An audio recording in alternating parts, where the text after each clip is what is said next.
England বনাম Panama ম্যাচটি ultimately ইংল্যান্ডের জন্য যে কারণে গুরুত্বপূর্ণ, কেননা তারা হচ্ছে বর্তমানে তাদের পয়েন্ট 4। তারা একটা ম্যাচ জিতেছে ক্রোয়েশিয়ার সাথে, আরেকটাতে তারা ঘানার সাথে ড্র করেছে। তো সেই জায়গা থেকে তারা যদি পানামার সাথে না জিততে পারে, হেরে যায়, তাদের কিন্তু পয়েন্ট 4ই থাকবে। তারা হয়তো বা পরের রাউন্ডে যাবে, কিন্তু সেটা নাম্বার 3 দল হিসেবে যেতে পারে। অ্যান্ড অন্যদিকে বা রানার আপ হিসেবে যেতে পারে। অন্যদিকে যদি তারা ম্যাচটা ড্র করে, তাদের 5 পয়েন্ট হবে।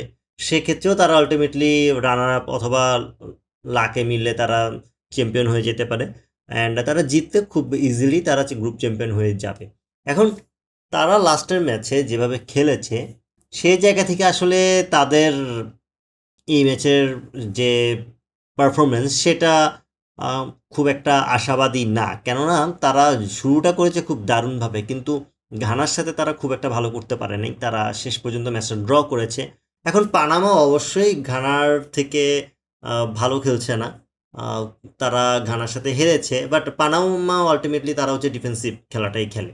সো ডিফেন্সিভ খেলাটা খেলতে যে যদি ইংল্যান্ড সেম পারফরমেন্সটাই আবার দেয় পানামার সাথে, বা যদি একটা মিরাকেল হয়ে যায়, যদি একটা অঘটন হয়ে যায়, অঘটন বলা যায় না, কারণ হচ্ছে বিশ্বকাপে এখনকার দলগুলো সবাই ভালো খেলছে। তো সেই জায়গা থেকে পানামা যদি ভালো খেলতে পারে, তারা যদি ওই চান্সটা নেয়, সেক্ষেত্রে ইংল্যান্ডের জন্য এটা একটা প্রেশার ক্রিয়েট হয়ে যাবে। এবং ইংল্যান্ড তারা ঘানার সাথে যেভাবে ভুলগুলো করেছে, সেগুলো থেকে যদি কামব্যাক করতে না পারে, তাদের আলটিমেটলি এই ম্যাচে একটা বিপদ অপেক্ষা করছে। অ্যান্ড পানামার সাইডে যদি আসি, পানামা এখন পর্যন্ত তারা ঘানার সাথে হেরেছে, তারা ক্রোয়েশিয়ার সাথে হেরেছে। সো ঘানার ক্রোয়েশিয়ার সাথে হারাতে তাদের বর্তমানে কোনো পয়েন্ট নেই। যেহেতু তাদের কোনো পয়েন্ট নাই, তাদের হেড টু হেডে তারা ঘানা এবং ক্রোয়েশিয়া থেকে পিছনে। তো তারা যদি ইংল্যান্ডের সাথে জিতেও, তাদের পয়েন্ট হবে 3। এখন 3 পয়েন্ট নিয়ে আলটিমেটলি ক্রোয়েশিয়ার সাথে যেহেতু তারা হেরেছে, সো ক্রোয়েশিয়ার পরেই তারা থাকবে। সো তাদের আলটিমেটলি এই ম্যাচে কোনো ধরনের চান্স থাকতেছে না পরের রাউন্ডে যাওয়ার। তারা মোটামুটি এই গ্রুপ থেকে বিদায়, এটা আগে থেকে নিশ্চিত। তাদের এই ম্যাচে তারা জিতলেও তারা পরের রাউন্ডে যেতে পারবে না। এবং তারা যদি অনেক ব্যবধানেও জিতে, সেটা 4-0তেও হয় বা আরও বেশি ব্যবধানে হয়, কোনো লাভ হবে না, কারণ হেড টু হেডের কারণে তারা অলরেডি ক্রোয়েশিয়া এবং ঘানা থেকে পিছিয়ে আছে।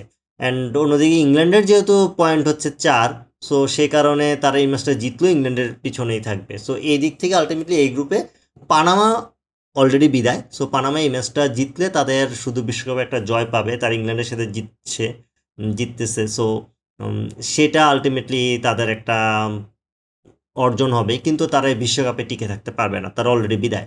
সো পানামা এখানে প্রেশার লেসে খেলবে। তারা চাইবে শেষ ম্যাচটা জয় দিয়ে শেষ করতে। তারা সুযোগে সদ্ব্যবহার করতে চাইবে। তারা চাইবে এই ম্যাচটা, যেহেতু আলটিমেটলি ইংল্যান্ড প্রেশারে থাকবে, সো তাদেরকে ওই প্রেশারে রেখে তারা ম্যাচটা জিততে চাইবে। অ্যান্ড আমার কাছে মনে হয় এই ম্যাচটা হয়তো বা শেষ পর্যন্ত ইংল্যান্ড, যদিও প্রেশারে থাকবে, একটু ফাইট হবে, বাট শেষ পর্যন্ত ইংল্যান্ড 2-1 অথবা 1-0 জিতে নিতে পারে। আপনার মতে এই ম্যাচের প্রেডিকশন কী হবে অবশ্যই কমেন্ট করে জানাবেন। ভিডিওটি ভালো লাগলে লাইক, কমেন্ট, শেয়ার এবং সাবস্ক্রাইব করে পাশে থাকবেন। আল্লাহ হাফেজ।